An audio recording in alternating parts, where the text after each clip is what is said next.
ang inyong valuable contribution in the effective delivery of public service.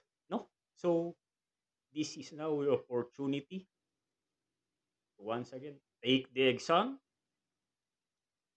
nang matakot. Take the exam, take the review, and meron din tayong pagsasandalan if ever man hindi tayo swertihin. Luck is not in our sides, it's maybe not our time. Meron tayong pagsasandalan na itong resolution na ito na na-release ng Civil Service Commission. The other one is the Civil Service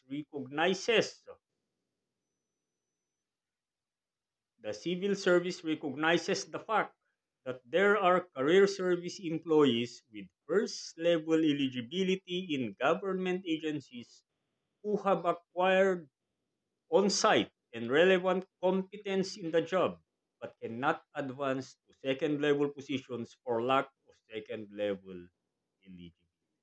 No? Alam naman natin yan na sa salary grade, may tinatawag natin dito na cut-off sa first level eligibility. May certain level yan.